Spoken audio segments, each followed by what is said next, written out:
Si nous avons voulu occuper la rue, même symboliquement aujourd'hui, ce n'est pas seulement pour affirmer notre solidarité avec le peuple guyanais, mais aussi pour le remercier. Sa mobilisation depuis le 25 mars en faveur de la justice sociale et d'un développement de la Guyane basé sur la satisfaction des besoins de la majorité du peuple révèle beaucoup d'évidence. Et pour cela, nous voulons remercier le peuple guyanais dans toutes ses composantes. D'abord, il rappelle que c'est le peuple en mouvement qui est le carburant de l'histoire. À un moment où l'on nous sollicite pour aller choisir qui décidera à Paris pour l'ensemble des populations sous domination française.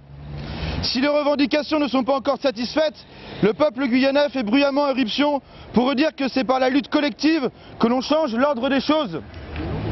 Si le gouvernement ne veut pas aller plus loin, c'est surtout parce que cela pourrait donner des idées à d'autres, à commencer à tous les autres peuples des territoires dits d'outre-mer, de Martinique, de Guadeloupe, de Canadie, de Polynésie, de la Réunion et même pourquoi pas de Bretagne.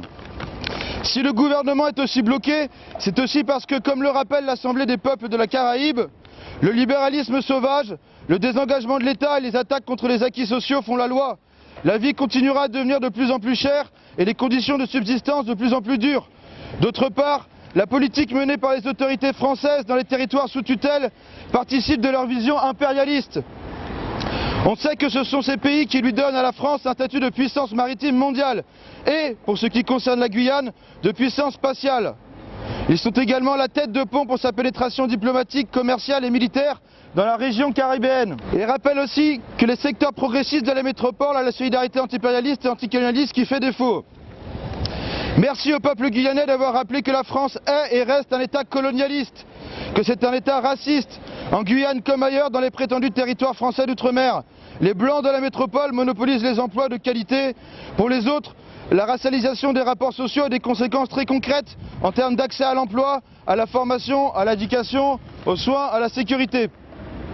Même si les situations sont incomparables, en tant que Bretons et Bretonnes, nous comprenons parfaitement les revendications des populations autochtones contre les activités minières que le gouvernement de Paris essaie de nous imposer ici aussi, et bien sur toutes les revendications sur la diversité linguistique.